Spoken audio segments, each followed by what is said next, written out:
In 2016, a new TV show hit the digital airwaves and needed a podcast dedicated to chronicling its adventures. An elite team has been assembled for this task. Unfortunately, the world's listeners have not heard of this wonder twin duo. And although they may not be known now, in the future they will be referred to as tomorrow's legends.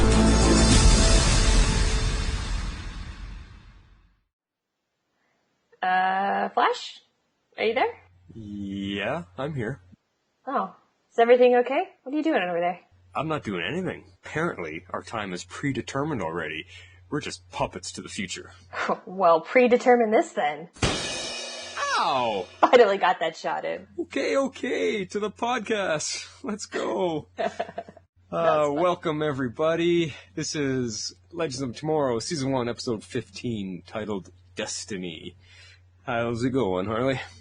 Oh, it's going pretty good. How are you doing? I'm doing pretty good. I am very excited. This is like 2 episodes that were fantastic back to back. I know. They're really ramping it up towards the end here. Yeah, so I think I don't know if they're excited they got a second season or the writers are just they've just found their groove and the actors are really, really finding the strengths of their characters and everything's just kind of gelling right at the end and it's great. It's like in any sports when a team just happens to be hitting all the right cylinders in time for playoffs. Or I should say all cylinders are firing right in time for playoffs. It's kind of like that. Oh, yeah. No, it's definitely been great. And they're gearing up, towards the finale. Just exciting. Kind of sad, but exciting. Because we've got a second season, so yeah. I want to see how they wrap it all up. Yeah, well, me too. Let's jump right into it. What was your first impression and your overall rating? Well, I gave this one 9.5 cold-hearted deaths. And I really liked this episode. I like your play on words there. Thanks. I thought it was clever. It made me sad, though. Yes. Oh my god. But anyway, I love this episode. It was very intense. It had me kind of guessing how they were going to end it the whole way through. I mean, I liked the Destiny theme that was in the entire episode. I mean, I think some people, I don't know if some might have felt it was like a little heavy-handed, but it worked for me because I liked how they kept calling back to it. It was a little more, I guess, blatant use of a title than we've had in the past, but I still liked it. There also was not a lot of Kendra in this episode, and that didn't really bother me. So she seems, a lot of people are really picking on her as being the weakest part of the show, right? And it has nothing to do with the actress and not, I guess, a little bit to do with the character. I don't know. She wasn't there and I didn't really miss her. Yeah. So, I mean, I was not a big fan of this whole, love triangle thing. I felt like they could have done without throwing Ray in the mix with Kendra and Carter. I actually kind of would have been happier with just seeing a slow burn between Sara and Snart over the whole season instead of that love triangle. But. Which, yeah, I mean, I talked about that in the notes too, and yeah, we'll talk about that more. It's totally believable. Yeah, we will for sure. Mm-hmm. Well, so what about you? I'm right with you. I think this is the first time in our first season we were exactly bang on with the same rating. That's true. I am giving it a 9.5. Whose turn is it to sacrifice themselves? Nice. I had that feeling too. Yeah. But I mean, this episode, this really could have been the season finale. This is what we've been building up to all season long. Mm-hmm. Because really, they left you hanging, and that could have been enough. How's it going to end now? What are they going to do for the finale episode? It's crazy. Again, just great performances, and all around this time, I actually liked Rip in this one. He was believable and had a passionate performance, so I actually really liked him. He finally brought it. Nice. They gave us answers to so many questions that we've been talking about all season long. There's a good mix of action, drama, emotion. It was just really well put together episode. Probably the best of the season so far. And again, the music. I think whoever is orchestrating or conducting the music, they have got to get some type of credit here because, man, it was tense and imposing and just drove every emotion that each scene was trying to induce out of you. It's just, yeah. I noticed that too. The music was very good. So yeah, that's it. We have one little pre-show feedback. I actually screened this one because I didn't sure where it was going to fit in, but we got a small, quick voicemail from Patty Spivot. She is behind, and I think she just wanted to send in a little message to us. So I think we'll play that to open the show. Sounds good. All right, let me just pull it up here. Hey, Flash and Harley, it's Patty Spivot calling in. I just wanted to check in. I've been crazy busy this week. I'm totally behind on the shows, totally behind on everything, but I wanted to just tell you guys how much I've been enjoying the podcast and how much I look forward to hearing what you guys have to say about everything. I love all the in-depth theories and stuff that I never think about, and it's really great to listen to you guys come up with all the cool ideas and things that you talk about. Hi, it's Ellie. I love Supergirl. Little fan in the making. Okay, check in with you next week. Bye, guys. I think that was her daughter that screamed in the phone, something about Supergirl. Oh, wrong podcast, but I like the enthusiasm. Yeah, well, I guess now that Supergirl is being brought over to CW, we might hear or see more of her in the mix. Oh, yeah, that's right. So, I'm sure everybody has heard the news that CBS swapped it over to the CW since they're still owned by the same mother company, Warner Brothers, I believe. So, yeah, it'll be interesting. It'll be cool to see if we get more Supergirl in Flash and possibly an Arrow crossover. And hey, why not our show? Why not Legends? How cool would that be? Yeah, that's true. That would be pretty cool. That would be pretty cool. Well, thanks, Patty, for checking in with us. Sorry we didn't get official episode feedback for you, but I've been with you. I understand how busy it's been the last 2 weeks for both of us. So, yeah, it's the crazy con goers. Oh yeah, well, con workers, I should say. Con workers and goers for sure. Yeah. But no, I know we owe our listeners a back-to-back episode. It's still coming. I'm actually just about done editing last week, so that will go up as soon as we're done here, and then I'll get this one done tonight, so we'll actually release two of them back-to-back. And we'll be caught up and in time for the finale. Yay!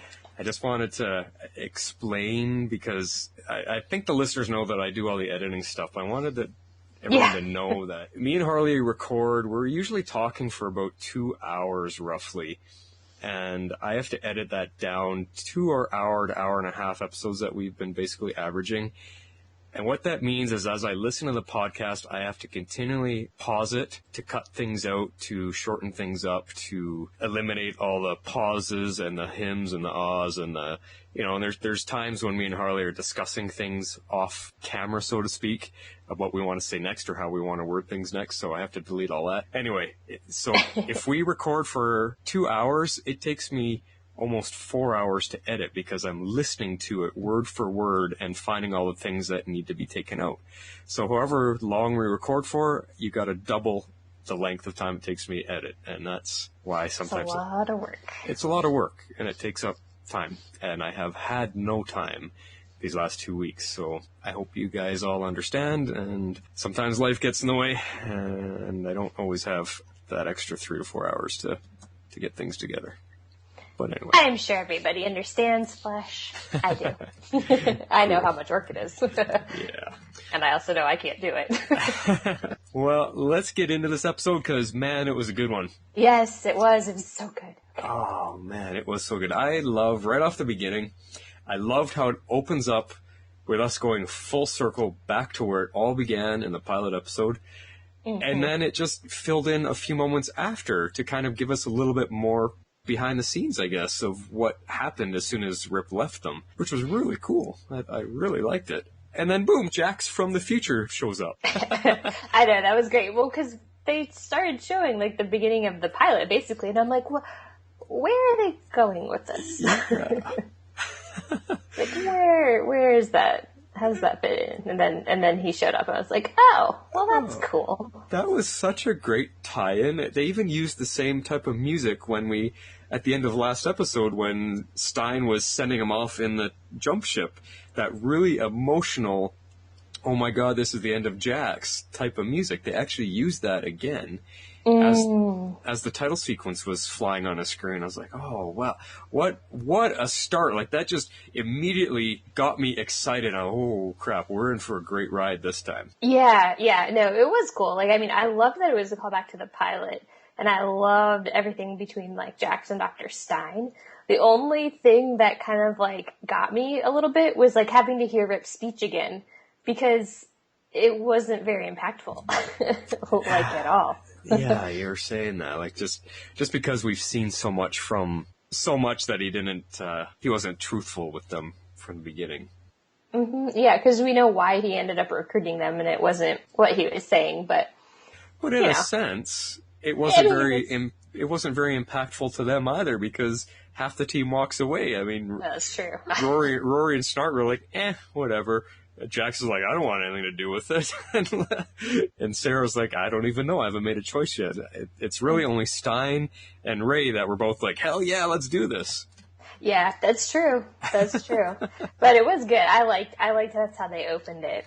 Mm-hmm. It was a pretty nice callback. Well, a lot happened this episode, and we were discussing off microphone here about whether we're going to go chronologically or bring up major story points. So I think we wanted to try the major story elements this time, and we're going to see how it flows and which way we for doing, because we really haven't. We've asked for feedback about it, but nobody has really told us, do they like chronological kind of a recap of the episode going through it, or do they like major talking points and we just bring everything up at different times, right? Yeah, exactly. And it's sometimes hard to organize, because some of the episodes do really have, like, major plot lines that you can pull out, and some don't. So it's kind of hard. But if we kind of try this one, I mean, the at least the first half of the episode, there's two major scenes. There's all of the scenes at the Vanishing Point, and then there's the scenes between Sara and Snart kind of off by themselves. Right.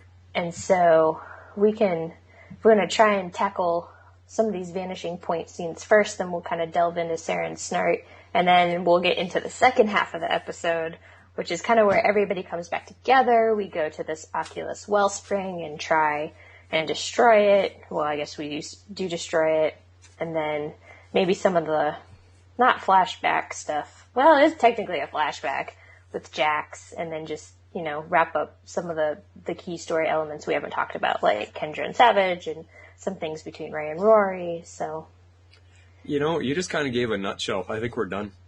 Yeah, okay. It's all predetermined, right? I mean, it doesn't matter. It's all predetermined, doesn't matter. Yeah, what the heck? I mean... Ow! Jeez, what was that for? It doesn't matter. It's in the past. Well, let's start with this induction process, because I thought that was pretty cool to see, like, right off of the bat. They kind of pulled Rory out of holding and put him back through it. Yeah, and the fact that it has a name, how do you turn somebody into a time hunter? Mm-hmm. It's the induction process, and it was cool to see what they did to Rory and how they got him onto their side.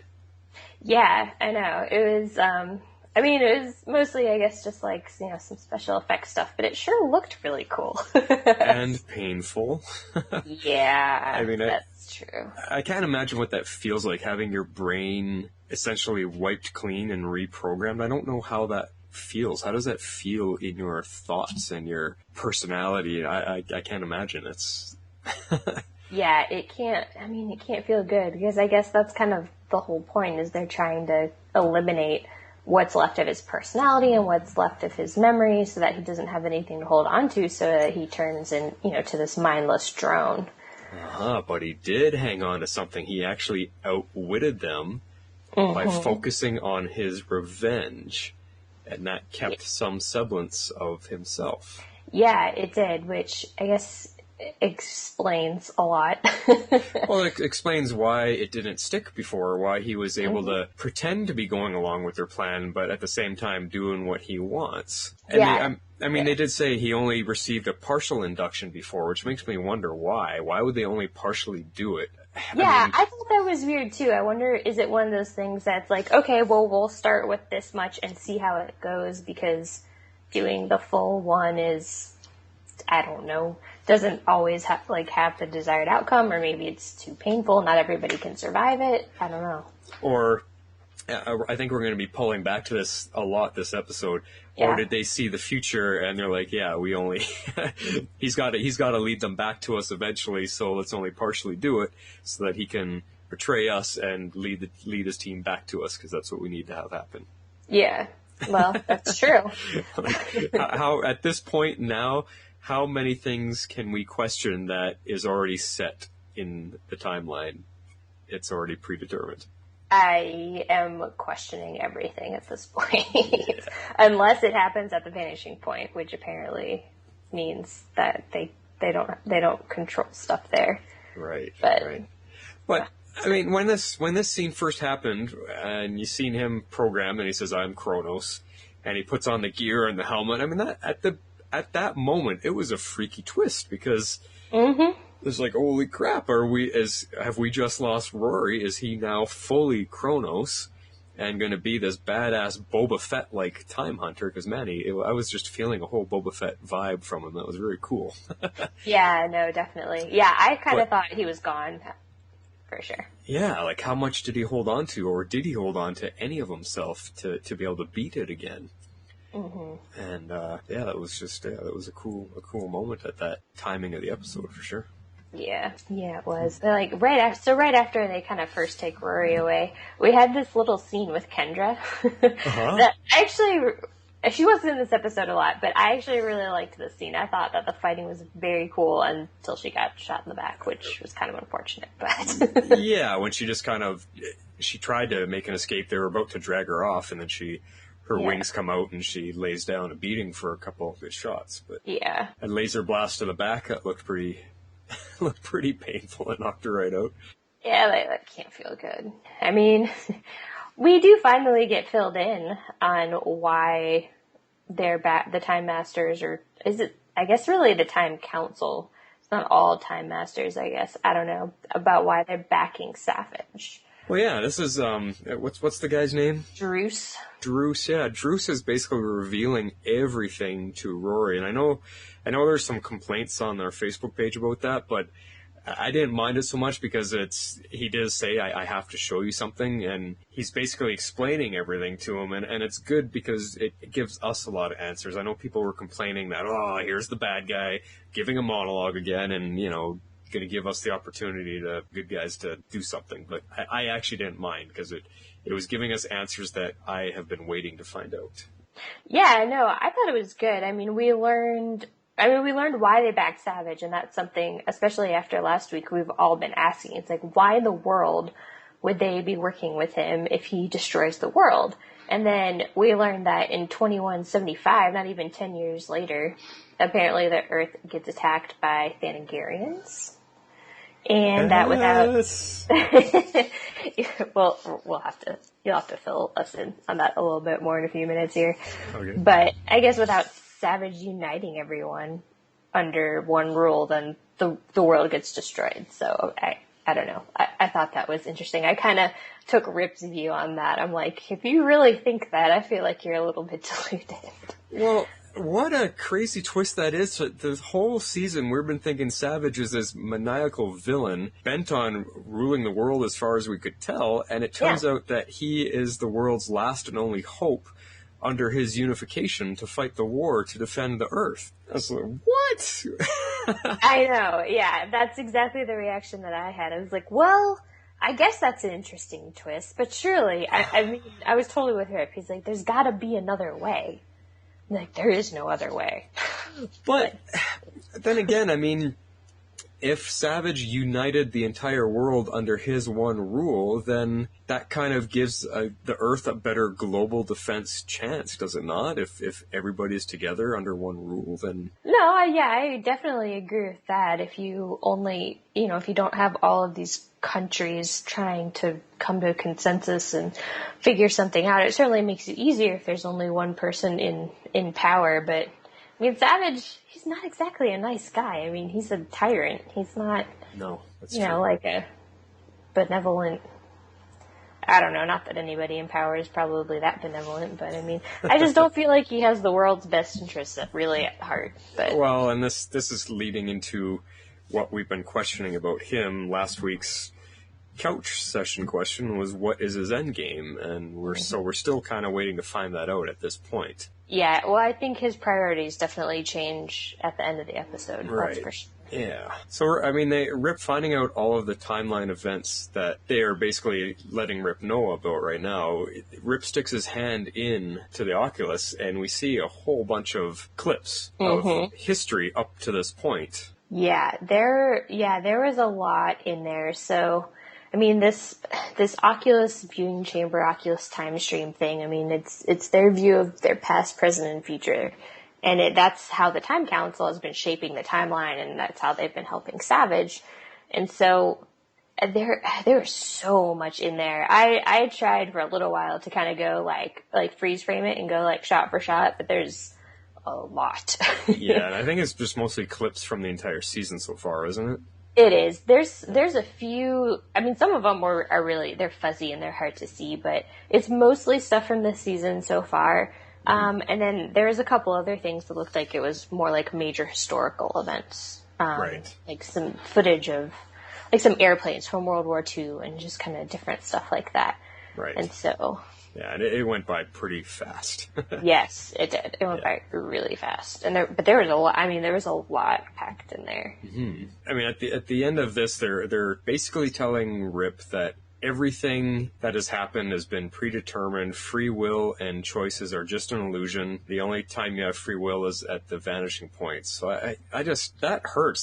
That is I can't imagine the blow to your system to find out that you have been basically puppeteered this entire time. Yeah, well, I mean, we can clearly see how it affects Rip. I mean, he's just completely deflated and completely dejected by this information. I mean, I think is it Dr. Stein is like, oh my God, they've tortured him. And it's like, no, they just told him the truth. They just basically ripped his soul out from him and laughed at him for it. Yeah, exactly. I mean, absolutely nothing that they have done has done any good. Everything has all been part of this master plan. Yeah. I mean, which in some aspects it's kind of, it explains a lot for us because, I mean, at least me personally, I felt like a lot of the stuff they were just like tampering and messing with the timeline. I'm like, well, what kind of an effect is it going to have?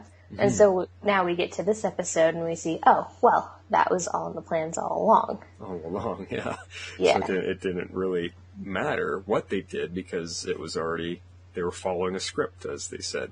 Exactly. But it, like you said, it answers a lot. It really delves into that point about time not only wants to happen, time will happen, and they can't do anything about it. That's true. That really solidified that whole comment. Yeah. There really is nothing they can do about it. But before we get on too far, let's go back to this Thanagarian thing, because they've, so far up to this point, we've been following one version of Hawkman and Hawkgirl's story, that they're Egyptian gods being reborn over and over. But there's the whole other version of them, that they're Thanagarians from the planet Thanagar, which is a warlike planet, and they're all Hawk people there. And we find out that Thanagar is a world that's discovered the Earth and they're coming to attack. And 10 years after he takes over the world, they're attacked by Thanagar. That's just crazy. So I'm wondering how they're going to tie that in, or if they're going to tie that in to Carter and Kendra. That are they actually going to find out that, no, they aren't Egyptian gods, that they're ancient Thanagarians and they were planted here on Earth? That would be a cool twist. I guess to find out information, to live through however lifetimes they need to. I don't know. I really don't know. Like, it makes me think, okay, well, what about the sky rocks, the black meteors with the nth element, or the nth metal? Well, the nth metal is also from Thanagar. Mm-hmm. So did Thanagar send the meteor shower storm to pummel the Earth? Like, it's mind-boggling to try to piece together what they might be possibly doing with this. I know, but it opens up a lot of possibilities, and I think that is very cool. Yeah, it is. It is very cool, because I really like the idea of Hawkman and Hawkgirl being Thanagarians. and having a whole planet of them and stuff, because there's quite a few stories in the comic books and even in the Justice League cartoon dealing with Hawkgirl and going back to her home planet and stuff like that. So I am very curious what they're going to do. This is actually a point I had at the very end of our notes, but it kind of leads me to wonder what's coming for season 2, if that is going to be part of it.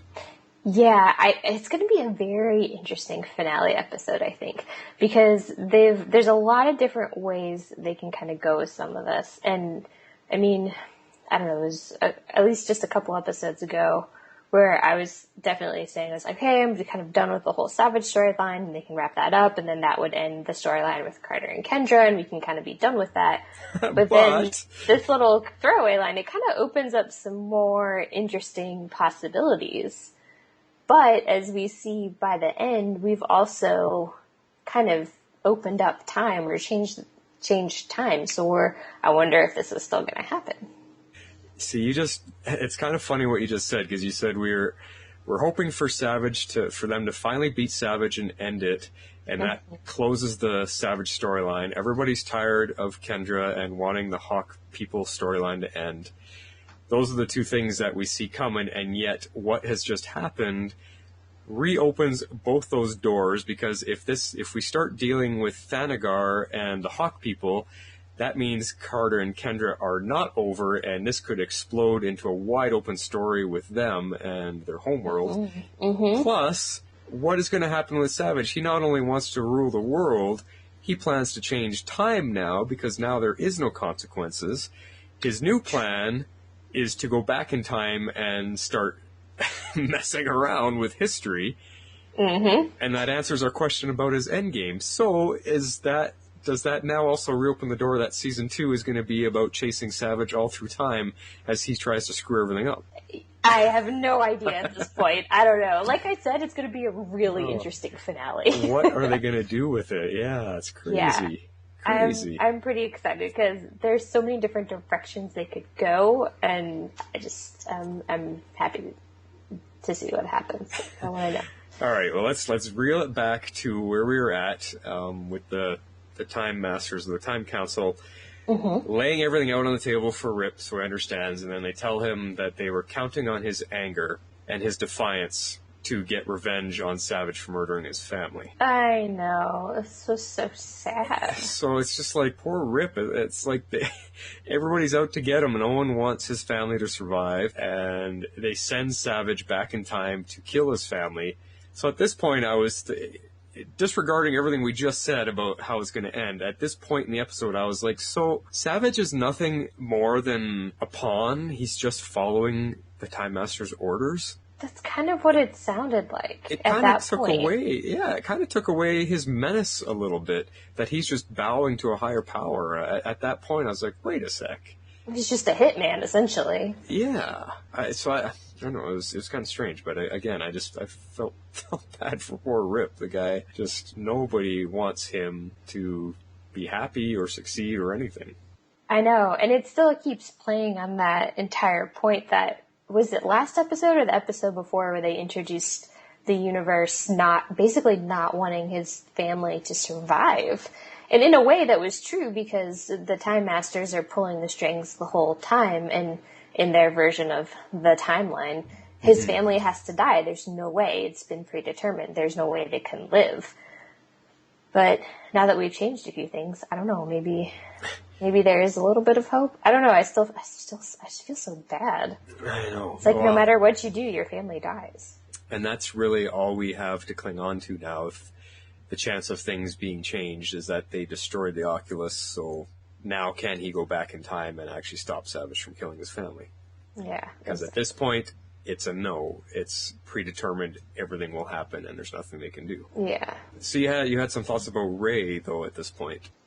Yeah, so I liked Ray in this whole episode. I thought that he was great. But it's at this point that we see Rip coming back to his cell, and he's completely just like dejected, and he's like, I can't believe this has been happening. I can't believe that, I didn't have a choice in this matter the entire time. Mm-hmm. And Ray's like, I refuse to believe that. And he had a little bit more backbone, and And then, throughout the episode, he shows that he's willing to die for their cause, and I felt like it was a little bit more earnest in this episode. He's tried to do that in the past, like try to sacrifice himself for the greater good, but it never felt genuine. And I felt like in this episode, everything, he was very passionate, and he was willing to do what had to be done. It was what Ray said that really sinks in the point you're trying to make about him willing to sacrifice himself, because he's got his hand in that machine, in the Oculus control device, and he says something along the lines of creating a future for you guys without the Time Master's influence counts as a reason to sacrifice himself, because Rip's kind of arguing with him at that point. About it. Yeah. So, Rip's like, this is where you die. You can't do that, because he takes off all his gear to, work all the wires and stuff with his bare hands. And that Ray, I think at this point, Ray, he's been looking for that reason to become a hero, to become that legend, because that's all he's wanted. He wanted to make something of himself. That's why he built the suit, was to become a hero, and this is the point that he finally decides, this is what I've been waiting for, and if it means sacrificing myself, then that's what I have to do. Yeah. I also like his faith in the team, always. I mean, before we get to that end, back to the beginning of the episode, when they're all in the prison there, and they've taken Rip and Kendra away, Stein's kind of giving up, and, we're done for, and everybody's kind of giving up, and Ray's like, well, wait a sec, you're forgetting about Sara and Snart. They're going to find a way. They'll come here and rescue us. Don't worry. I love he right from the very beginning, Ray has always been the team player. He has had faith in the whole team and always wanted to be part of this team. Yeah, he has. And I love that about him. It's all for one and one for all kind of attitude. Always the optimist. But speaking of Sara and Snart, we can kind of launch into their scenes, because they were sort of interspliced with a lot of this stuff that had been happening at the Vanishing Point. And so we see where they were hiding in the Waverider, which I thought was kind of cool. But they had, of course, Snart would find like the one place that like nobody else, but except probably Rip, I would imagine, actually knows about. And so they're the only two that don't get captured. Which, again, there was actually a couple of little Star Wars hidden tricks in here, and that reminded me so much of the floor in the Millennium Falcon. Oh, yeah. Just the hidden hatch. That was kind of neat. Yeah, that's true. That was a nice... I don't know. There was a lot of great scenes between the two of them. There was some really great stuff, and it kind of draws back on that episode when they were stuck in that room with the breach to the ship's hull and they were freezing to death. Yes. And it kind of draws on that. There has been a slow burning development of something between the two of them. Yeah, and I liked that, but the thing is that they have interspersed so many different love interests for Sara. Well, Rory's kind of got a crush on her, and... Yeah, well, I mean, between that and then there was the nurse in the asylum episode, and then, of course, we get the flashbacks with Nyssa. Yeah. And so there's a lot of opportunity, I guess, for Sara. But at the same time, I don't really mind this, because you described it as a slow burn. I don't really mind Snart and her having a bit of a flirt develop here. No, not at all. I actually kind of liked it, and I would have rather have seen more of this flirtatious stuff between the two of them over the season than anything between Ray and Kendra. Well, yeah, because we went from, hey, let's go on this mission to save the world, to suddenly Ray and Kendra are going to get married, and it just all happened too fast. Even though they tried to sell it by them spending 2 years together, which at that point I was buying it more. It's just, you're right, this with Sara and Snart, it was a slow development, and it was much more acceptable. Yeah, and plus we knew Carter was always going to come back. We were always going to find Carter at some point, because he reincarnates. So that sort of took away from all of the Ray and Kendra stuff. Yeah.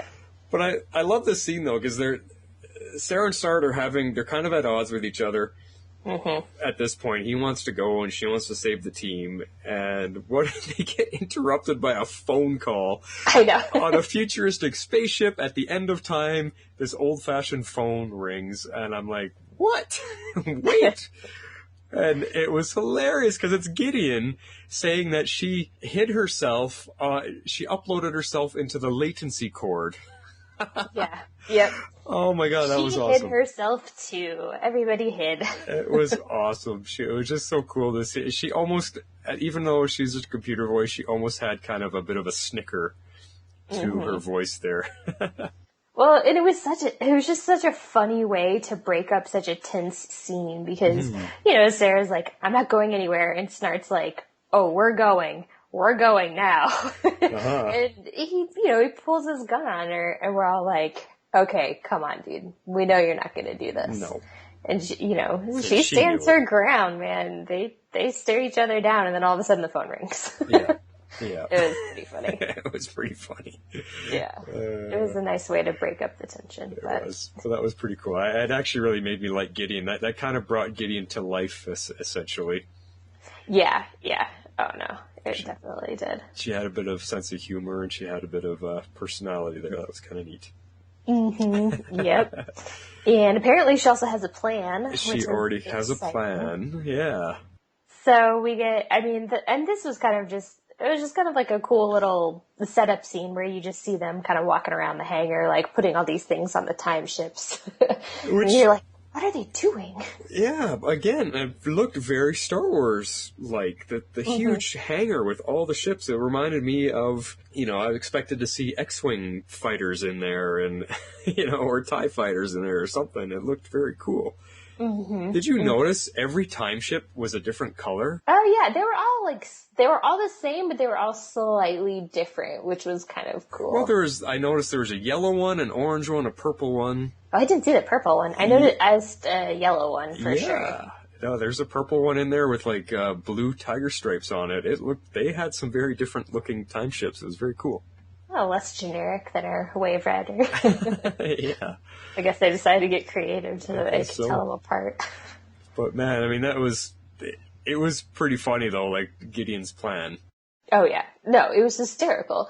I was really not expecting this because, they're kind of gearing up, they escape the hangar and, they do a time jump and then we see, Druce gets notified and kind of like freaks out and he's going to send all the Time Masters after the Waverider. and then they just upload, like as soon as they all try and like get out of there, I guess, was it a virus? It was something that must have been like uploaded into the AIs at that point. That took over control, yeah, because it basically landed the ships and starts playing some 70s music. Yeah, this guy who's trying to get his, plot cores or whatever it is that they do with their AI assistants, and he just starts singing. The actual AI starts singing. Yeah, it was hysterical. Which had the name of Godfried. Yes, so it was another G name. Another G name, so I wonder if that's ever going to get explained.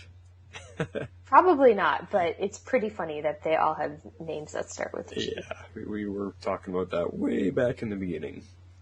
I know. Of the season. Anyway, it was kind of neat. It was a funny. They were injecting the humor at the right moments in this episode. It was well done. Yeah, it was very well done. Yeah. And so, and just when we're sitting here going, okay, where did they go? It's announced that they have time jumped back to the Vanishing Point. So they left, but came right back. They didn't really leave. Yeah. They just prevented everyone else from coming after them, and then they came to rescue our team, which was awesome. Which was pretty cool. But they break in there to bust them out of their little prison cells, and who walks in right behind them is Kronos. Yes, this was another great confrontation scene. Yeah, and it didn't wait long, guys, because I was sitting there going, uh-oh. Oh no, what's going to happen? But as soon as Kronos hesitates, I knew it. Rory beat the system again. Yeah, I know. Because I was worried at first, and when Snart he says something to this, he's like, Mick, he's like, don't do this. Yeah. And I'm like, oh no, is he going to kill him? Is this really going to happen? And then it kind of, he hesitates a little bit, and I'm like, oh, he's still in there. He's still there. Yeah. And then Woody, oh man, because that time council guy is ordering him to shoot, and he's like, sure, of course, and he shoots him. I know. And then walks over to him, and he's like, I owed you, or what was his final words to the guy? He said he was gonna kill, like, stamp on him with his boot. Yeah, I'm gonna crush you with my boot. Mm-hmm. But then at this point, he's like, I remember I made you a promise or something. Yeah, and that was the promise. That you better hope this works, or I'm gonna crush you with my boot or something like that. And I didn't expect it to have the sound effects. It was disgusting. That was brutal. I know. Can you imagine what everyone else saw?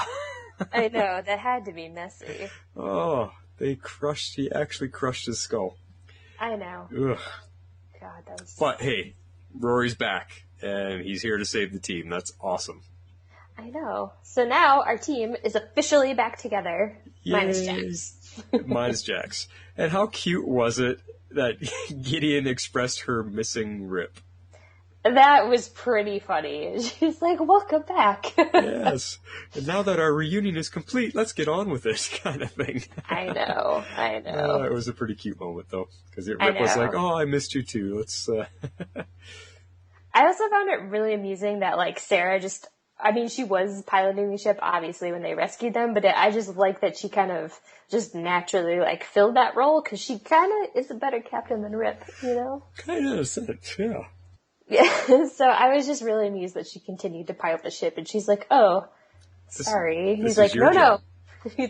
You're very good at this. Go ahead. Exactly. And there's a little quip in there, too, while they were all, talking about the reunions and stuff. Just Snart calling, instead of saying time masters, he's like, time bastards. Oh, I totally did not catch that. That's hysterical. Yeah, it was... And they were all standing around the table discussing what they're going to do, and he's like, so how do we get these time bastards? That's awesome. I love his lines. They just kill me. So it was Ray that was saying that something about it's about time that they become legends and change their fates, so they're going to head to the Occulus Wellspring. So, Occulus Wellspring.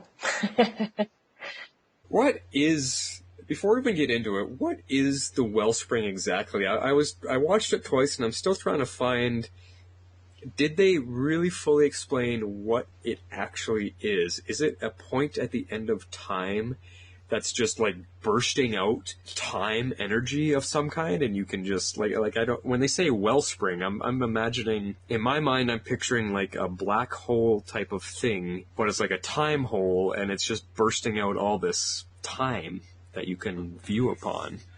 I don't know. Does that make sense? Yes and no. Because it's just very interesting use of words, because, a lot of times that, like, time gets described as a river.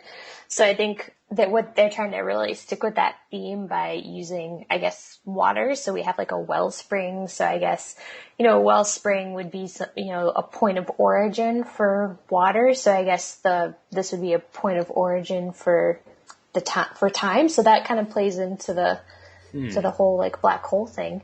And we know that the vanishing point exists outside of time, and it's also been said that it's at the end of time.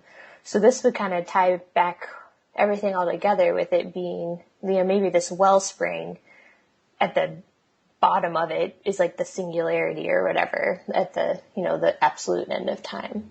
Yeah, see, that's how I'm trying to... Yeah. I'm trying to reason it and piece it together in my mind. Yeah, and I don't think that they fully explain that either, but I see where you're going, and I completely agree. Okay. That's what I got from it.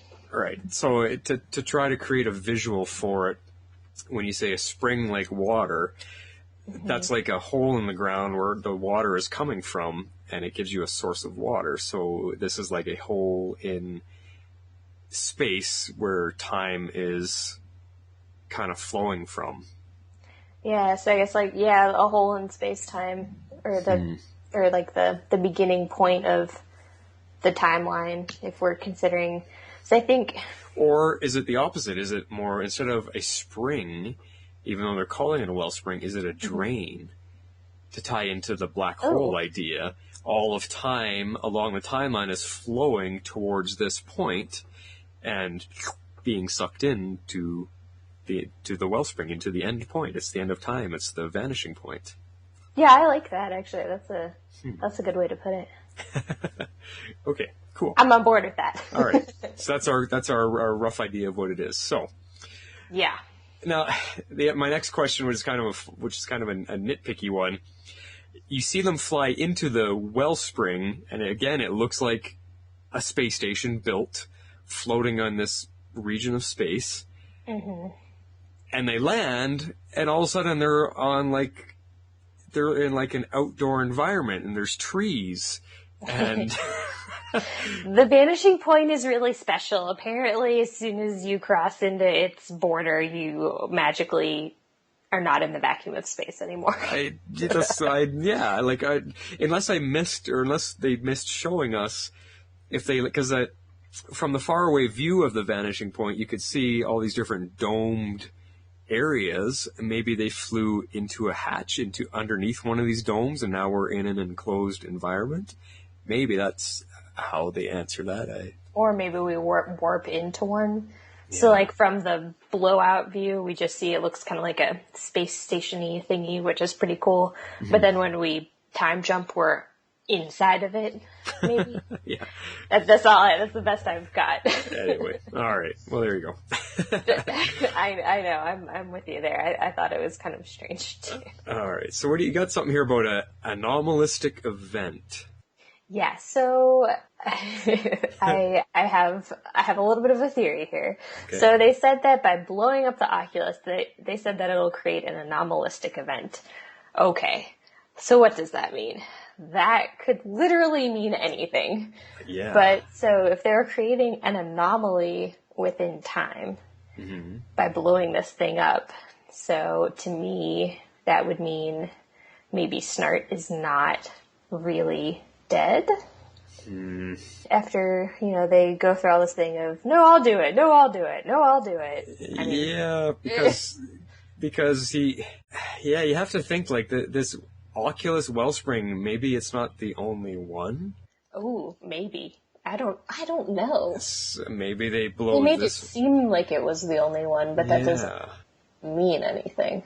And if it is the only one, and it's the end of time or the vanishing point, maybe if they blow it up, then there is no end to time. Time will continue. And like you said, how much does it affect things that happened before it? Yeah, and how much will it affect things that happen after, which are no longer predetermined. So what really happens to Snart? Yeah, since he's at the center of this anomalistic event. Yeah. I don't know. And it's time energy, so we're going with that. It's like... Oh, boy. He could be, like Eddie Thawne, just floating out there through time forever. Who knows? Not sure. Well... The only thing I want to say about that, I mean, we've kind of danced all around it with we're at this point of the episode when Snart does go. It was shocking. It was upsetting. He's everybody's favorite character, and it amazes me that they put him as the one to sacrifice. I know. I thought it would have been a lot more poetic if Rory had done it, which is also is another reason it leads me to believe he's not really dead. Right. But I think, I mean, Ray had his own reasons for wanting to sacrifice himself. Then Rory also had his own reasons. But I think Snart's was the strongest because he didn't want to leave his old friend behind this time. He's kind of making up for the last time he left him behind. And I think it was really just a one-on-one between him and Rory. I owe you this, buddy. I'm not going to let you die. I'm not going to let you sacrifice yourself because I did that to you once before. Yeah. I mean, I agree. All three of them had good reasons. I feel like letting Rory do it would have been a lot more poetic just because we would have seen his character come full circle throughout the season. Yeah.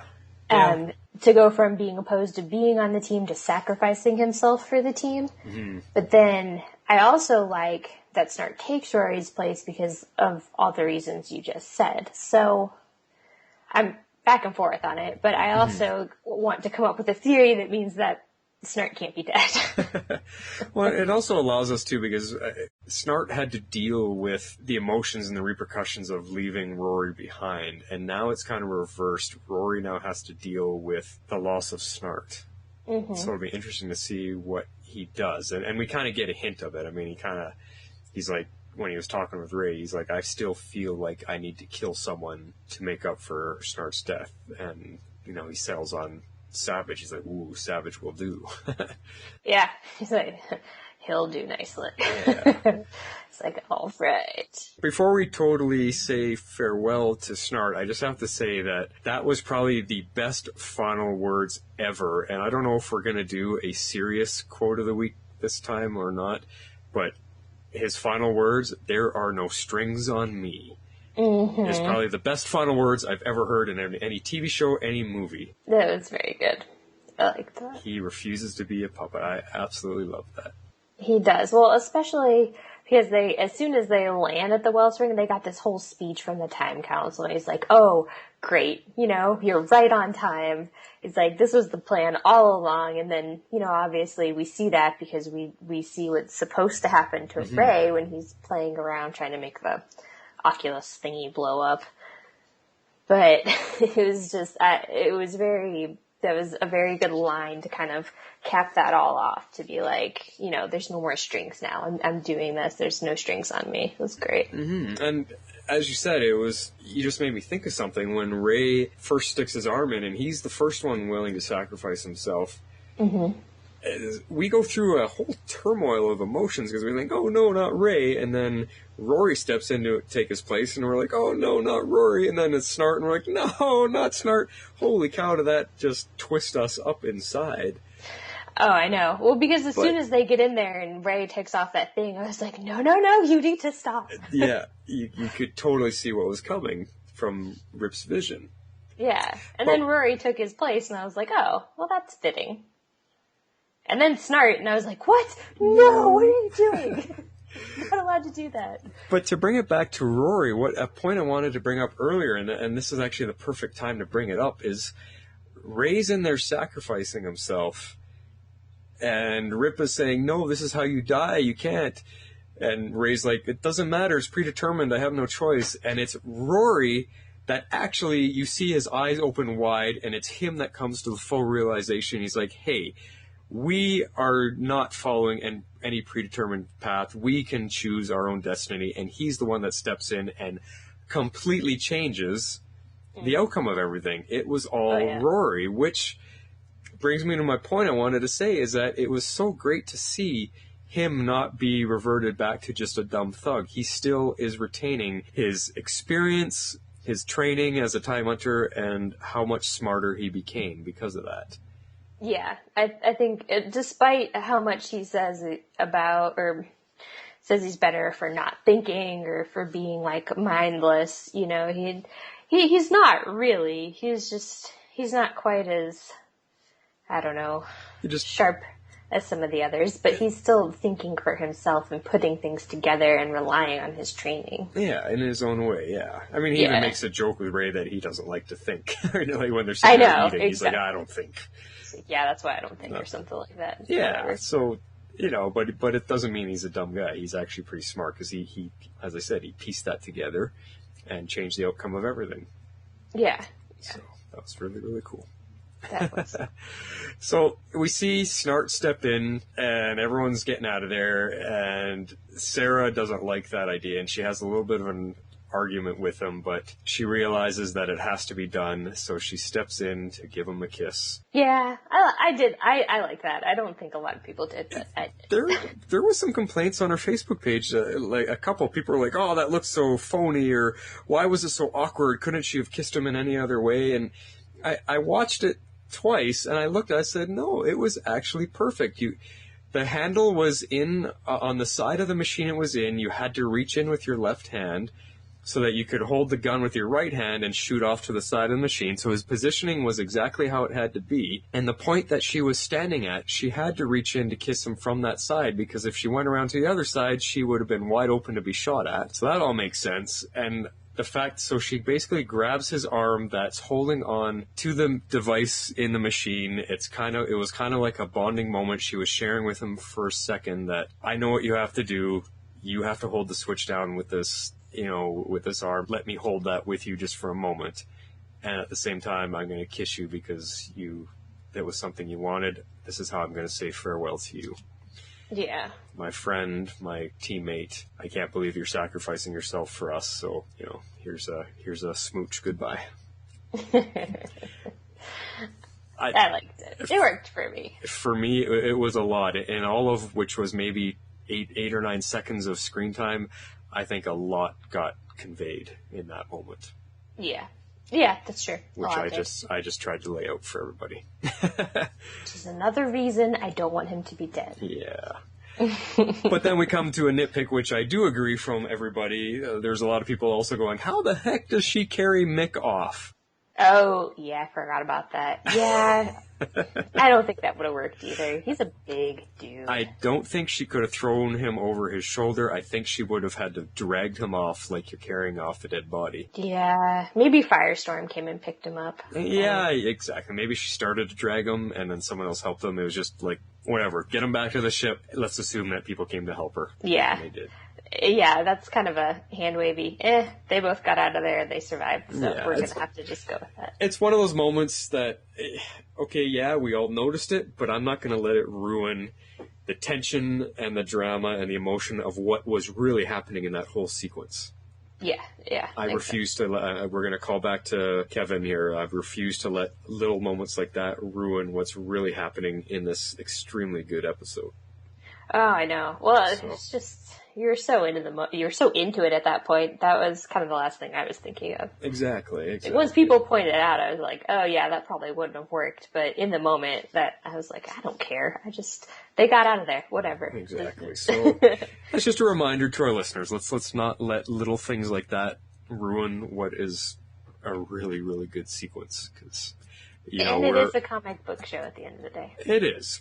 But I mean, we're in a very tense situation, one of our favorite characters possibly sacrificing himself. Let's not tarnish that emotion by nitpicking about something like that really doesn't matter. I mean, Sarah's tough. She probably dragged him 20, 30 feet, and like you said, Firestorm came in and grabbed them and helped her. That's and I'm totally okay with it. Yeah. Or, I mean, Rip could have run back and they both could have dragged him out. There's options. Yep, exactly. There's options. It was a funny scene, too, though, because when in the heat of the moment, they're in the firefight and Ray's knocked out. He just, I guess you just see Rip, he just activates whatever the piece is on his chest plate there that causes the shrinking to happen. And he just shrinks him down to like action figure size and picks him up. It was very convenient, I will say. It was very convenient because how else are you going to carry a big guy off in a full metal battle armor suit? It was just... Exactly. It was pretty funny. And it was hysterical. It was a neat effect too, because they didn't really cut, the camera didn't change angles or anything. Rip was in the scene the whole time and then just picks him up. So it was a really well done sequence, effects wise. Yeah, I'd be interested to know how they did that actually. Think about it. Anyway, yeah, totally love that. Back on the ship, and events are no longer going to unfold as the time capsule has foreseen or engineered. No. So we've got a blank slate. Tabula rasa. What is that exactly? Explain tabula rasa. I think it literally means Latin for blank slate. It's used. It's actually Greek? Used a I don't speak Greek. Actually, it's Latin. But it basically means like starting over or a new point from which to start. Kind of, nothing is kind of set in stone kind of thing. Somewhere new to start. So okay. It was in Lost. They've used it in Heroes. I remember it in Lost. You're right. There's a moment we have on the ship here where everybody is kind of sitting there absorbing what just happened, and they're all dealing with it in their own way. Mm-hmm. And I feel bad for Rip because he's kind of realizing that he's destined to be alone. Yeah, no matter what, his matter family ties. And then you see everybody else kind of trying, okay, Snart just sacrificed himself to save everybody. And Ray's trying to explain that, like, you know, he did that for us guys. And everyone they're mourning they're all mourning in their own way. But what really hit me is when the camera pans up to Rory and slowly zooms in on him, and just the look on his face of him losing his only friend, that really, really hit hard. Yeah, it was I felt bad for him. It just brings back to my opening dialogue that the performances of everybody this episode, the acting, they've really, really settled into their characters and are really, really showing their acting chops. And that moment, like I said, it really tugged at the heartstrings, seeing the look on his face.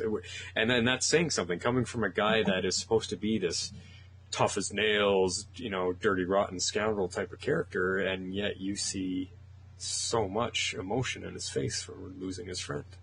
Mm-hmm. Yeah. Poor guy. He's kind of almost leading my list of favorite characters. He's kind of up there. Yeah, Snart is at the top of my list. Mm-hmm. I really like Sara too, but I mean, I like him. I felt really bad for him at the end of this episode too. I just find he's had especially the last few episodes, he's had the funniest lines. He's had some good ones. Yeah, he's had a lot of good ones. Do you want to talk real quick about these last scenes between Ray and Rory before we jump into kind of some of the other scenes we hadn't really talked about yet? Yeah, okay, yeah, because we were talking a little bit. Because we're right there. Yeah. You're talking about when they were at the very end, when they're in the mess hall or the cafeteria, or whatever you want to call that. Whatever it is, yeah. Yeah, where, you know, they're kind of, Rory just wants to be alone because he's trying to process everything that happened, and like you said, he's just realized he lost his only friend. Yeah, and they're kind of opening up for, there was 2 scenes in this. We didn't even talk about the first time. They did have a couple of scenes together. Yeah, they had 2 scenes in here. So let's start with the first one, because the first one was, you know, when Ray was in there and Rory comes in talking to him, and Ray's like, well, screw it, I got nothing else to worry about. Don't have to care about my diet. I'm going to eat whatever they want. He's eating cupcakes. Yeah. And that was really fun. You know, and this was a really neat scene because they're opening up to each other. You know, because they kind of had a bonding moment way back when they're both in prison in Russia, and they had to save each other. They kind of had a bonding moment back then that it was only roughly touched on a little bit. I think the way Rory keeps calling back to that friendship they started was how he keeps calling him haircut and picking on him and stuff. That's Rory's way of expressing fondness. Yeah. Is by picking on him. And even though sometimes it makes Ray flinch a little bit, but it was kind of funny when in this first scene in there, when he comes in and Ray asks him, you know, how did you do it? How did you beat the Time Master training the first time? And Rory explains that it was due to me focusing on my revenge against you guys. And he's like, well, okay, how? Basically, at that point, this is when Rory is expressing that he does actually care for the team. Yeah, well, no, because he asked him, he said the first time you focused on revenge, how did you beat it this time? And he said, I focused on the team. Yeah. And he's like, oh, you like us. He's like, if you tell anybody, I'll shave your head. I'll shave your head, which was the best line of the whole... I think this was my favorite scene of the whole episode, with my favorite line of the whole episode. Yeah, it's Rory expressing that he does care for the team. This is his crew. Mm-hmm. And he does care about them, and the whole I'll shave your head. Like it was neat to see him opening up to Ray about that, because Ray is always kind of the sappy, sentimental one. So Rory kind of revealing that there is a tiny ounce of that in him. Yeah. And the fact that he's revealing that to only Ray, it was just neat. It was a really, really neat scene. Yeah, and they brought it kind of back together at the end, because, you know, they're talking, and he's like, I want to be left alone. And Ray's like, you know, his sacrifice wasn't for nothing. It means something. We have this chance to change things now that the Time Masters aren't involved and all of this stuff. And And he's like, I feel like I still need to kill someone for Snart. And Ray's like, well, Savage is still out there. It's like, okay, he'll do. Yeah, exactly. They tied it, they brought it back together again. Yeah. Full circle with just this little Ray and Rory side story. It had its own full circle within this episode. And yeah, it was wonderful moments. I think that was probably two of the best scenes in this whole episode for sure. Yeah. Two of my favorites anyway. Yeah, and those are definitely some really good scenes. But some of my favorite scenes actually were the flashback. Well, they're sort of flashbacks with back to 2016 with Jax and Dr. Stein. Also, some good scenes. Yes. What did you like about them? And these are just a couple little like one-off things because I mean, we know that he sent Jax back in time, and after he comes in after the pilot and he's like, "You've got to help me," and he's like, Merton's like, "What are you doing?" He's like, "How did you change your clothes so fast?" He's like, "Time travel." And so he's helping him. They're at Star Labs trying to repair all the equipment. I guess they're repairing the time drive. Is that what you got out of that? I think they're repairing something time drive related anyway. Yeah, I think it was parts on the time jump ship, because if you remember when last episode, Rip said that it only has a one-time jump in it. That's okay. Stein uses it to send Jax back. So now Jax brought these pieces in, and Stein's helping them fix them so that he can make a jump back to the future. Yeah, okay. And what I loved about all this is all Dr. Stein, like, all he keeps pestering him about is what happens in the future. Yeah. And he's like, I can't tell you. And he's like, why? Says who? It says you. Well, future you. Anyway. And so that was in this one scene where they were fixing all of these parts, and Jax is like, he's like, no, don't put too much power into that. He's like, you're gonna overload it. And he's like, I invented the sequestrian manifold or whatever it is, and Jax is like, okay. And then it like starts smoking. He's like, oh no. Since when does a mechanic know more than a nuclear physicist or whatever? Oh, I know, yeah. That was a pretty funny line. Cool. So that's where that moment was. I couldn't pick out where we found out Stein invented parts of the time drive, so that's actually kind of cool. Yeah. Yeah. And I hadn't realized it either, although I guess it makes sense because we know all throughout, his past, he's been obsessed with time travel. So it's kind of neat that all this time travel stuff has a lot of Stein's inventions, I guess, intertwined with it. That's pretty cool. Yep. Yeah, no, these scenes were good. I mean, there was a lot of neat parts, and again, there was some questions answered earlier on in the episode. We were all questioning last episode, well, why is it when Stein is separated, why is he the only one that dies, Jax doesn't, and Raymond doesn't? So why is it Stein? And they answered it. He says every once in a while he needs to fuse for nuclear cohesion. So only Stein, so he's the only one that becomes unstable though, still not, and Jax doesn't become unstable at all? That's what I'm assuming, because we don't see Jax suffering from anything. Nor did we see Ronnie Raymond suffer from anything. Yeah, that's true. So it seems like Stein needs the nuclear cohesion. It's interesting. It's interesting that only one of them needs that and not both of them. Yeah. I wonder if they'll explain that a little more. We could go read up some Firestorm history in the comics and see if they explain it. Yeah, that's true. The other thing that I also liked is while they're back there in 2016 working on the parts, Jax, it's a quick throwaway line, but he says, I can feel through the psychic connection. He can feel that he's still okay. So I'm like, wait a second. Through the entire timeline, they're 150 years apart right now. He can still feel the psychic connection.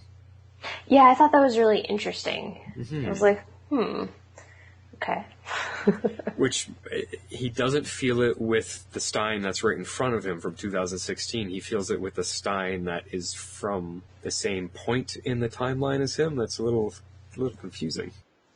Yeah, I know, because I was just thinking, I was like, well, shouldn't he be feeling two connections? Because technically he's connected. But I guess maybe not, though, because even though he's back in 2016, there is still another version of him in 2016. So I guess those two are psychically linked, and then because Jax and the other Dr. Stein that basically future versions of those two. So I guess those two that are psychically linked. I know that sounded really weird, but that's how I'm making it. No, that's funny. And again, another serious quote in here that I like, which was really, really cool from Jax, is when they were saying their goodbyes. Jax is about to head back to the future, and Jax is saying, don't worry about roofing me, I'll be okay with it. And Stein is like, what do you mean? And he's like, don't worry, it's okay. It's the best decision I never made. I would never do that. He's like, well, you do. And that's when he says that line, and that was a pretty touching moment. There was definitely some good.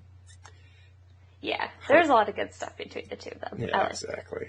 They've really developed a good bond, which I didn't. I think I remember saying way back in the pilot episode, I'm like, I don't really feel these two together that much. I wasn't too fond of Jax, but it's developed between the two of them really nicely. Mm-hmm. We got a little bit of Kendra and Savage. They weren't in this very much, so let's talk a little bit about it. No, they were not in this much at all, but... I thought you were saying, no, let's not talk about them. Oh, sorry. No, they were not in this episode much at all, which was kind of fine by me, to be honest. Yeah. But what we do learn is that Savage is taking both Kendra and Carter with him to 2166. To his appointment with Destiny, which we learn is to kill Rip's family. Yeah. But why do you think he's taking both of them back with him? I don't know. Maybe to... Either. Why wouldn't he just kill them both? I don't know. Kill them. That's a good question. Does he want to kill them both at a certain point in time to gain their power that he takes from them? Or does he want to take them back? Because 2166 is when he takes over the world, and then 10 years later, the Thanagarians attack. Mm-hmm. Does he want to have the two of them under his control or under his wing when that happens? Which leads into the theory of, is Thanagar and the Thanagarians going to be hawk people? I don't know. I don't know why he'd be bringing them back. It's a good question. I found that strange. But... Although, doesn't Kendra, she calls him out by a name when he's trying to leave the ship to go kill Rip's family. She yells a name out to him. Now, what was that? Hafset, or I think so that's his Egyptian name. His Egyptian name. So she was kind of calling to him, yeah. I don't know. Maybe he's hoping to piece together something from their past. Maybe I don't know. Yeah, I thought it was interesting and confusing. I'm like, well, if he kills them both, then he gets their life force, so why are they both still alive? I don't get it. Yeah. But maybe that's my nitpick. Anyway. But he goes back, he kills the Rip's family again. Yeah. Kendra doesn't like it, but she can't do anything about it. And that's the last we see of them. We have no idea what's going on because she's not on the Waverider with the rest of the team. Nope. Yeah. So we don't know what's just happened. They've all just disappeared because now he wants to change time, not rule the world, since apparently he can't rule the world without the Time Master's help. Yeah. So we don't know where they just went or what's happening to them. And at least... Now, did you watch, is there a preview for the finale? Did it give you any ideas? I will only watch the preview on my first viewing, which was on Thursday. Okay. And I've slept a couple times since then. Honestly, don't remember what was in it. I try not to watch it on the rewatch so that it's not fresh in my mind on purpose. Okay. Because it's not that I want to know. I'm just wondering if it gave too much away for the finale. Because I kind of like that we're hanging in the balance right now. What's going to happen? We don't know. This makes me makes me full of anticipation for the finale. I remember being really excited about the finale, but I don't know if it had anything to do with the trailer or not. I've kind of blocked it from my memory, to be honest. Okay. Which is probably a good thing. So there's no need for trying to avoid spoilers or trying to, say or not say something that was answered in the trailer. Yeah, well, I'm not going to watch anything. I know people post them online and they're on the CW network and stuff. I'm not going to go look because I'm excited and I don't want any of it ruined. Yeah, I mean, if it happens to pop up on like Flash or Arrow or something, which I'm behind on both still, so. Oh boy. So, before we move on, there's two just generic points I wanted to bring up that didn't really have a lot to do with this episode, but I've just been thinking about our show and things we've talked about, so I'm going to bring them up here and tell me what you think. Okay. So we've been complaining about the heat and cold guns of Snart and Rory's, how everyone's questioning the stun setting. And I figured it out, and I don't know why this didn't come to me sooner. But if you recall, anytime Snart has ever actually frozen somebody or Heatwave has tried to burn something down, they do not freeze or burn immediately. It takes a sustained burst to fully freeze somebody or to fully melt something. So when they're caught in a firefight, they only have time for short blasts, hence the stun effect. I'm totally on board with that. That makes sense, because you're right. I didn't really think about that. But yeah, if he's trying to freeze something, just got to stand there for a good minute or 7. Exactly, for a good long sustained burst to really freeze them to that sub-zero temperatures. Yeah, exactly. So, in a firefight, they only got time for quick bursts, and that's why we get that stun effect. I could buy that. So no need to complain about that anymore. I'm good with that. Flash solved it. Yes, I'm glad you cleared that up for me. Now, another point about Sara. Last week, we were wondering about when she went in to speak to Savage, and he asked her, "So, have you spoken to your sister lately?" Mm-hmm. And we're all like, "Oh, she doesn't know." Mm-hmm. Well, when she finds out what happened to Laurel, can she then not go back in time, help them in that prison fight, and stop her from being stabbed, saving her? I mean, yeah, she might be able to interfere. The only problem is they'd have to write that into Arrow. Yeah, exactly. But I think it's totally plausible, especially now that the timeline is not set in stone anymore. And it would kind of be, well, you saved my life once, sister, you brought me back from the dead, I'm going to do the same for you. Yeah. And then the two of them can share this, whatever, this weird bonding of being brought back from the dead. Yeah, that would be an interesting twist. That would definitely be an interesting twist. Anyway, there you go. Just two things I was thinking about. Awesome. Which brings us to the nitpicks of the week. Form of water. And it looks, I guess it's going to be my nitpick, because you didn't really come up with anything. No, but after talking, there was sort of something that bothered me, and it's the fact that Savage is like only taking Kendra and Carter with him. He's not killing them to suck out their life force or whatever it is he does. So that did kind of bother me a little bit. So I'll consider that my nitpick. So okay. So now what is your nitpick? Well, yours doesn't even last very long, because we already talked about it, so I don't have much more to add to it. Yeah. Yeah, I guess we'll just see what he does with them and why. Because that's like a whole, the show is split in two right now. Yep. You've got Savage with Kendra and Carter, and then you've got the whole rest of the team on the Waverider somewhere else in time, so. Mm-hmm. All right. We'll see. Well, my nitpick, I didn't have much to call on, but something has been bugging me since the last episode, and a little bit over the whole course of the season, but last episode it really stuck out to me, and I forgot to bring it up. It's tech related. It's the piloting of the Waverider. All it seems to be is one little wooden handle on the side of the chair. That's it. Seriously. Last week, Rip was instructing Sara with all these elaborate directions on how to pilot the ship. You know, accelerate here, time jump to here, perform this maneuver, and duck here, do it. And all she keeps doing is moving the handle forward and backward. Yeah. Does that handle have that much control? Apparently it controls everything. Speed, acceleration, time jumps, maneuverability, left and right turns, banking, whatever you want to call it. All you have to do is move that handle up or down. Yeah, I know.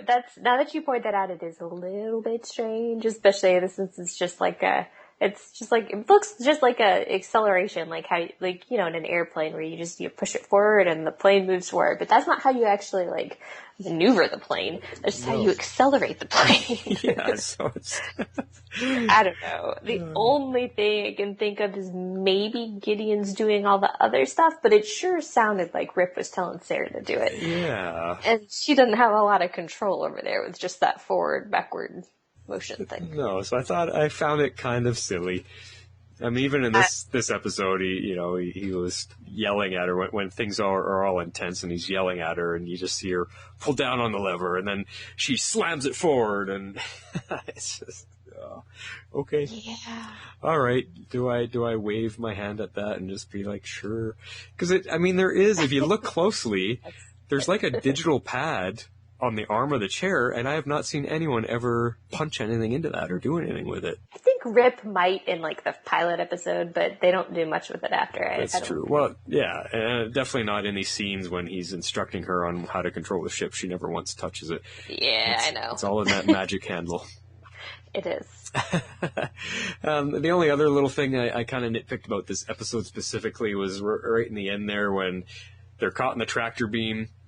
And they're like, how can we send an override signal? We can't do it from Gideon. We have to get someone else to do it. And he basically rips Kronos' glove off his hand and just somehow knows how to suddenly hack into it and counter the tractor beam. I mean, you see there's like a digital keyboard of some kind on the arm of the glove, and Ray is just typing away at it crazy. And I looked closely at it, and I'm like, okay, is that an actual keyboard? Is there an alphabet on there?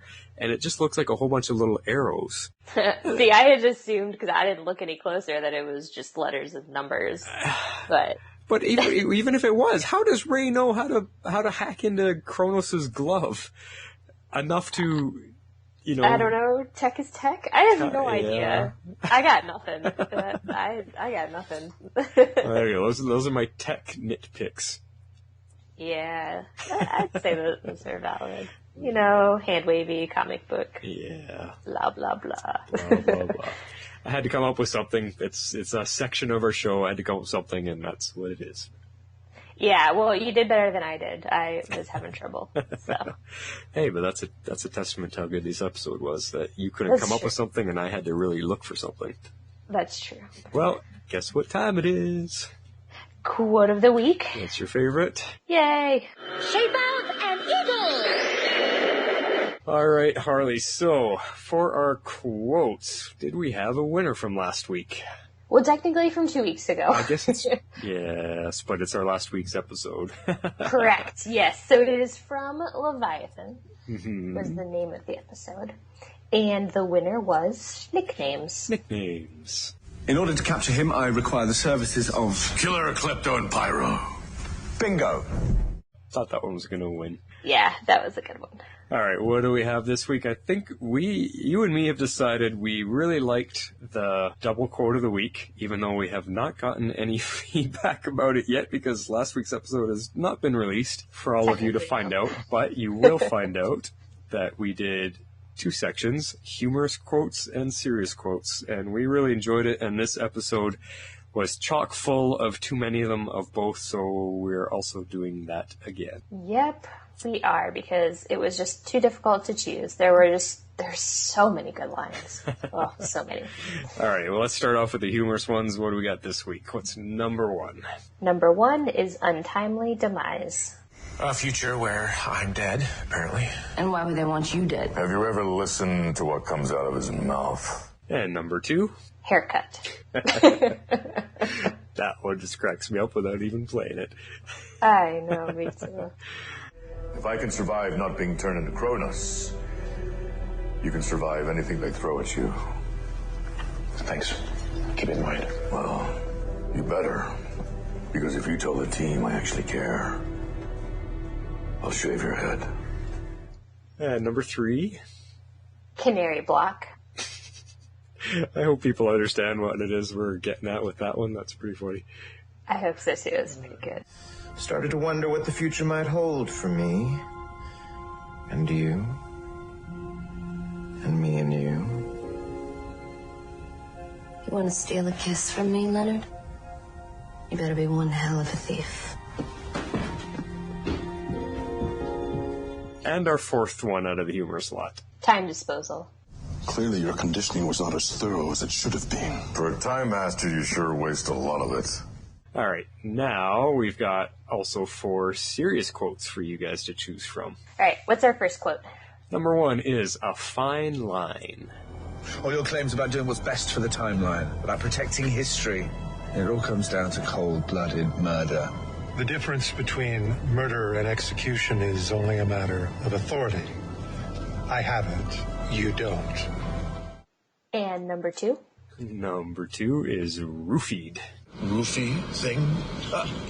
I would never dream. Yeah, you do.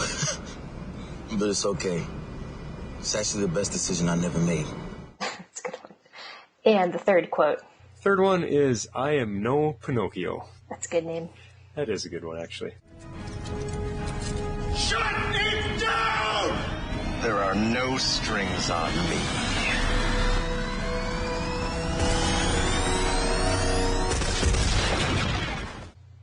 And our last serious quote? The last one is, tell me if I pronounce this right, tabula rasa. Is that how you say it? That was it. Okay. Yeah, that was it.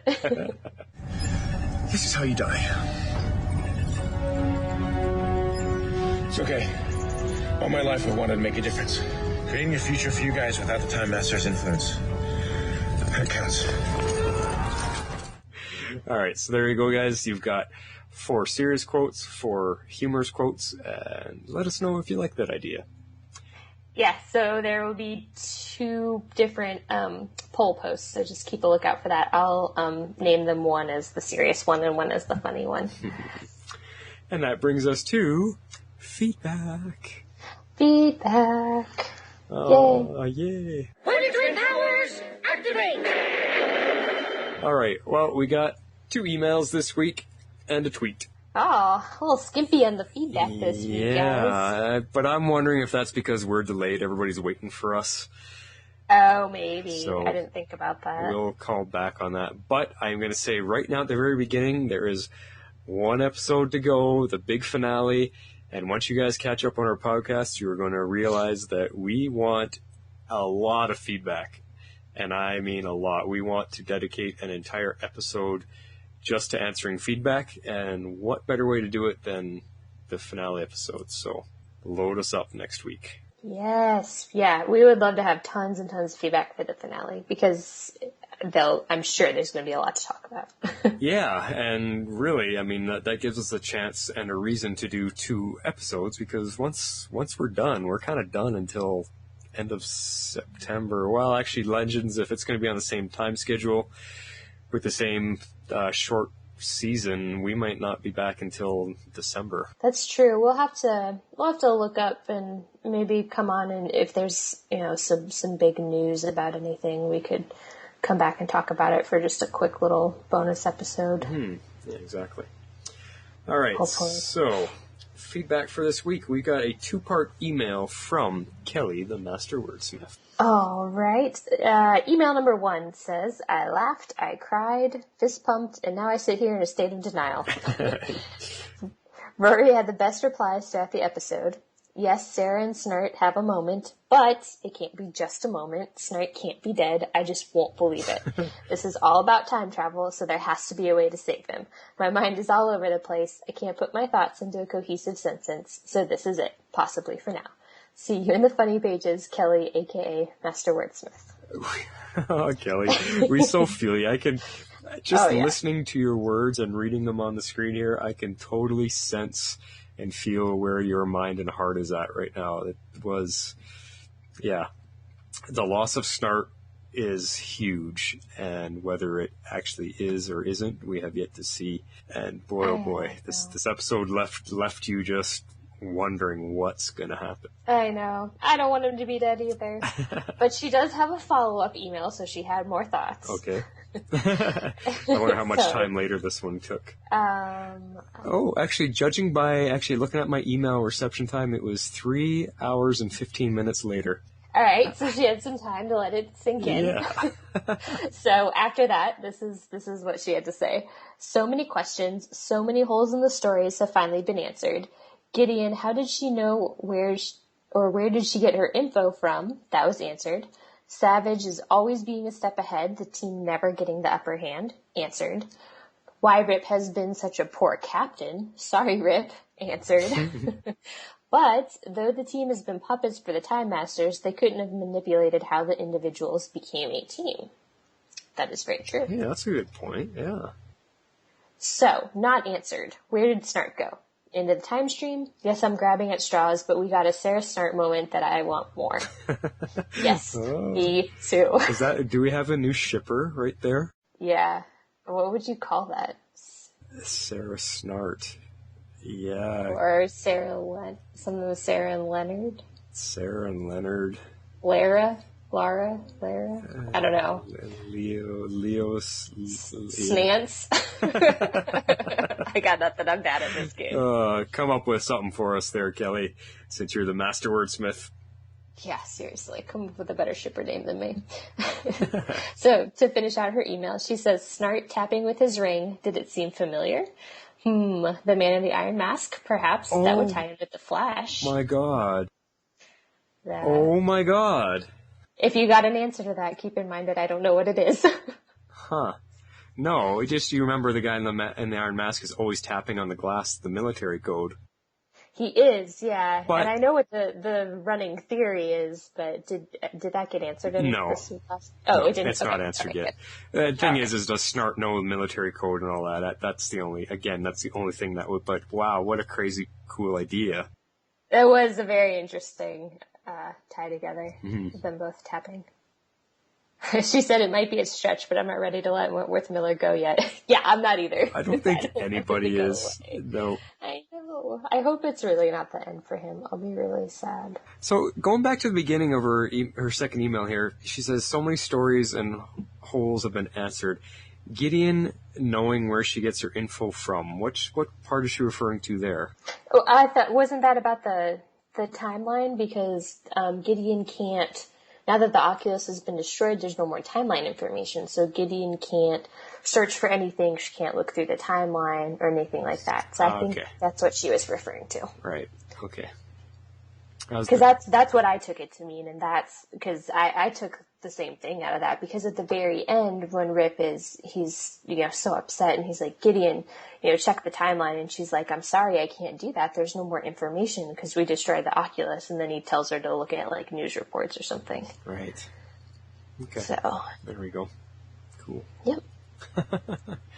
Well, thanks, Kelly. Hey. Lots of good thoughts. Yes, thank you, Kelly. We got a tweet from Ken from Chicago, who only ever tweets us. So, and I'm gonna see what your thoughts are on what he's getting at here, Harley, because he says, in time travel stories, even if you see the body, it doesn't necessarily mean someone is dead or stays dead. So he must be referring to Snart. I think so. But we never saw Snart's body. Technically, no. We saw the thing blow up while he was holding it, but the camera was kind of panning out. Yeah, so we're assuming he got caught in the explosion, and definitely the team did not come back to get him. So yeah, obviously that's what he's referring to, but yeah, it's the same old theory that you don't see the body. Yep, no body, no death. But in time travel, he says even if you see the body, it doesn't mean you're necessarily dead. So, yeah. That's true. It was a temporal blast of temporal energy. So you don't know what that would do to a person. Yeah, exactly. All right, and we've got our last piece of feedback is from Sidekick Denny, because he has not given us a new name yet. So, Sidekick Denny it is. Yeah, all right. So here he goes. Greetings, Flash and Harley. Invasion of the Thanagarians in the future? That's interesting considering the Justice League cartoon had a Thanagarian invasion as well. Curious to see if we'll get to see them and if they'll be depicted as hawk people like Carter and Kendra. Perhaps the source of the meteor shower that bestowed their power to them was from Thanagar somehow. That's what I said in our podcast. I'm glad you're picking up on the same vibes and little pieces that the show is hinting at, so that would be very cool to find out. That would be very cool. Yeah. I found it interesting that despite their advanced technology that they were not able to brainwash Mick in the end, and learning that all their actions were premeditated by the Time Masters to make sure Savage succeeds. That really sucks. Rip's family really are destined to die at the hands of Vandal Savage. I know. Yeah, it's sad, and a good point that the technology cannot brainwash Mick in the end, so I guess if you really want to nitpick about the tech, you would think it would work on anybody, especially because it's from the end of time technology. So, yeah. That's true. Anyway, I'm not sure what to think knowing that the evil Savage is destined to be the planet's savior against the Thanagarians. Yeah, that's what we talked about. It's kind of a crazy twist. Yeah. It's funny seeing Jax more knowledgeable about time travel technology compared to the pre-Waverider Stein. But it does get me wondering if Stein knew that Jax would return from the future, leading him to make the decision of jettisoning Jax to the 2016 in the last episode. Another curious moment is how the Time Masters were not able to predict the arrival of Jax at the Oculus despite knowing the rest of the crew was going to be there. I think they answer that because the Oculus, they cannot see time at the point of the Oculus. Didn't they say something like that? Yeah. So they said that they can't, because I thought this was an interesting thing as well, because they say that there's no influence at the Vanishing Point because they're at the end of time and that's where the Oculus is. Yet they knew that's exactly where Rip and his team would end up, because in that time stream it showed Ray dying by messing with the Oculus to make it blow up, presumably. That's true. And so I did think that was a little strange, because they made it a point to say that the Vanishing Point was the only place anybody had a choice, and it would make sense of them not seeing Jax come into the picture to kind of help rescue the team. But then at the same time, how did they still see that vision of Ray, because that was occurring at the Oculus. So that brought up an interesting point, and I agree with them there. Unless they knew, because they knew Rip and the team would show up on foot. They must have also known Jax was going to show up, and they were just there to fight them, because the only point that they didn't know was Rory knocking Ray out to replace him holding that handle down. Mm-hmm. That's the only point in time that they did not know about, and that's why Rory's big realization that he can change it. So I think maybe it simply was they knew the whole team was going to show, they knew Jax was going to show, and they figured they could handle it all anyway, because Ray's going to stick his hand in the machine and blow it up or whatever. Maybe they just knew that Jax was going to be there as well. Yeah, I don't know. I had thought that was a little strange. But actually, you're making me think. So if they were able to see Ray blowing up the Oculus, because they did show that in the little future clip, you saw Ray disintegrating, then they see that the Oculus is blown up. So doesn't that end, like, if the Oculus blows up, then that ends their ability to see any future after that? Well, I guess they were there at the very end because they showed up right when Snart had his arm in there, and he was like, you're gonna stop this now, shut it down. So maybe they just thought that they could stop him, I guess. I guess. I don't know. That was kind of a good point. Yeah, good point. Anyway, to finish the email, he says, of course, no, not Captain Cold. Where are we going to get those snarky, smart remarks now? That was almost hard to say. Couldn't Snart have frozen the lever or freeze Mick's arm before pulling out? With the Waverider's regenerative capabilities, I doubt that would have been a problem. Hoping we see his return. Regards, Denny. Yeah, good point. I didn't even think about that. He could have froze it with his gun. I was waiting for him to freeze the lever to begin with, but maybe freezing would have stopped everything else from working. It's possible. Yeah. It's definitely possible. Because he knocked Rory out, and then he threw his gun down beside Rory. So yeah, I'm not sure. Now that this begs a question. In one of the final moments with Rory and Sarah, Rory is sitting there, or is it Sarah? Rory is sitting there twiddling the ring around in his fingers, and he says, "Snart planted this on me before he knocked me out." So what do you think that ring has any type of significance to anything? I don't know. I've gone back and forth on this. I feel like it could have something bigger, or it could just be the symbolism of it, because he said that he said this very early in the episode to Sarah, that it was from their first heist, and then it was just a reminder that even the best laid plans go sideways.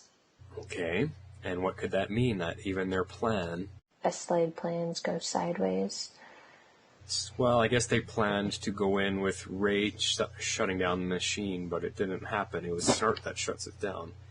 Maybe that he's just giving Rory that reminder that, still, lesson learned, plans don't go as planned. Yeah, or it could have been a memento, or because it was from the first job they ever did together. So it could mean a lot of things. It could, it could be symbolic. It could just be sentimental. sentimental. It could just be, or it could, actually tie into something. I don't know. We'll have to see. Yeah, interesting. Well, I don't want him to be gone. Nobody does. It seems nobody does. Well, thank you, Sidekick Denny, for that lengthy email. You bring up some good points. Mm-hmm. We will find out, hopefully, a lot more answers in the finale. Yes. And, we interrupt this program to bring you a special report. Good evening, Legendaires. As the Flash sat down to edit this podcast, I had a late email feedback come in from Miss Meg, a.k.a. Killer Frost. I thought I would include it, so it will only have my responses to it. Harley is off air. It is very late at night. Here's her email. Hello, folks. I know I missed the cutoff for this episode's podcast, but I just managed to watch it, and I needed to send something in. Well, I'm glad you did, Killer Frost, because I'm squeezing you in anyway. Since this is a pre-show feedback, nope, it is now a included post-show feedback.